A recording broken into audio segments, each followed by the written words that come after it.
It was in this costume, and bringing back to Jacopo the shirt and trousers he had lent him, that Edmond reappeared before the captain of the lugger, who had made him tell a story over and over again before he could believe him, or recognize in the neat and trim sailor the man with the thick and matted beard, hair tangled with seaweed, and body soaking in sea brine, whom he had picked up naked and nearly drowned. Attracted by his prepossessing appearance, he renewed his offers of an engagement to Dante, but Dante, who had his own projects, would not agree for a longer time than 3 months. The Jeune Amélie had a very active crew, very obedient to their captain, who lost as little time as possible. He had scarcely been a week at Leghorn before his hold of his vessel was filled with printed muslins, contraband cottons, English powder, and tobacco on which the excise had forgotten to put its mark. The master was to get all of this out at Leghorn free of duties, and land it on the shores of Corsica, where certain speculators undertook to forward the cargo to France. They sailed. Edmond was again cleaving the azure sea, which had been the first horizon of his youth, and which he had so often dreamed of in prison. He left Gorgone on his right and La Pianosa on his left, and went towards the country of Paoli and Napoleon. The next morning, going on deck, as he always did at an early hour, the patron found Dante leaning against the bulwarks, gazing with intense earnestness at a pile of granite rocks, which the rising sun tinged with rosy light. It was the island of Monte Cristo. The La Jeune Amélie left it 3/4 of a league to the larboard and kept on for Corsica.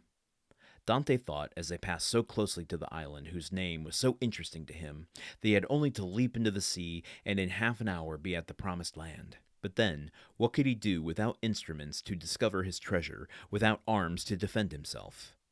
Besides, what would the sailors say? What would the patron think? He must wait.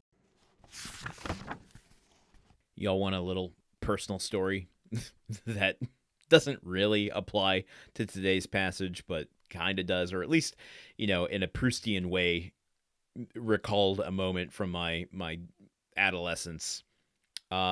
Thinking on Dante looking out at the island of Monte Cristo and not being able to tell anyone about it, and like having to bide his time waiting, knowing that treasure and excitement awaits him, and being so close yet so far.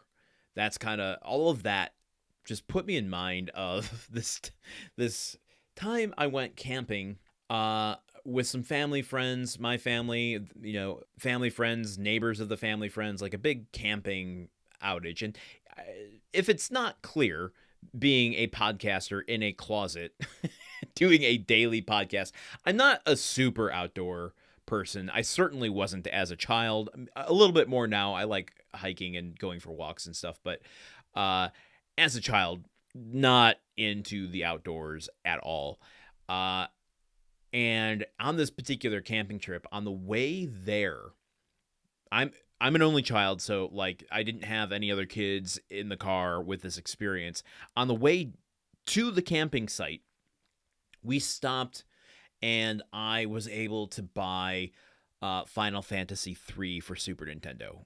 If you're a nerd like me, Final Fantasy VI, yes, I get it, but it was marketed as Final Fantasy III for Super Nintendo. I didn't know any different at the time. Doesn't matter. But I had this cartridge, I had this box, I had the instruction booklet, and it was my first RPG. I didn't really even know what that meant. I just saw all of these characters and this like promise of a story and adventure, and I had to go on a weekend-long camping trip between when I bought it and when I could go home and play it. And this is a time when like those first hormones are starting, and a family friend's neighbor had joined us on this trip, and someone who I'd never met before, and oh my goodness, like it was crush at first sight. So I didn't want to seem like the video game nerd at the time. This is before video games really became the best-selling industry in history. So like you were still a bit of a nerdlinger if you played video games, and people knew that. So I didn't want anyone to know that I had this video game.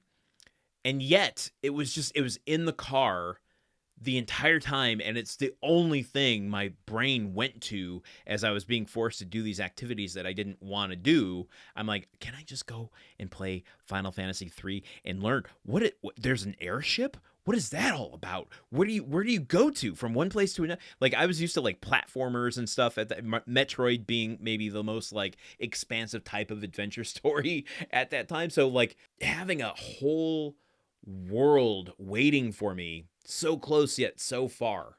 I could see it, but I couldn't let anyone know about it because I didn't want to be made fun of. This is not at all compared to what Dante is going through. I'm just trying to let you all know a memory that surfaced when I read this passage today, and that's something that, good stories do at times. They unlock. This is the sort of thing that if I was reading alone and not doing this as a podcast, that moment in the story would have unlocked that memory. I would have kept reading the page, but my brain would have been working on that memory, and then I would stop, a page, 2 pages later and go, what did I read? Oh, I have to go back, or I got to keep pushing forward, and context clues will kind of fill in what I overlooked.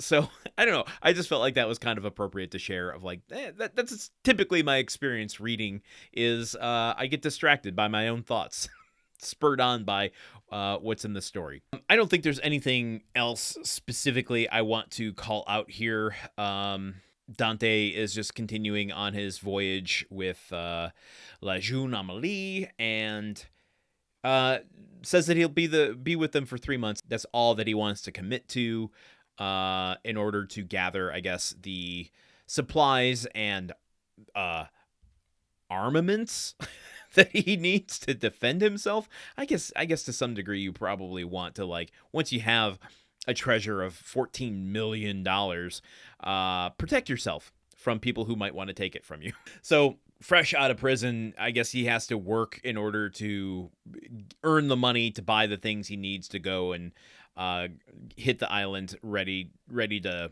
excavate and defend himself. But let's continue here tomorrow with more of chapter 22. We're right smack in the middle. Until then, you know where to find me. Okay, goodbye. The Countdown of Monte Cristo is part of the Gruntwork Podcast Network. This show is produced, edited, and hosted by Landon Solano. The original text of The Count of Monte Cristo by Alexandre Dumas. Theme song by Magic Solo. If you want to support the show and others like it, visit patreon.com/gruntworkpod. Thank you for listening. See you tomorrow.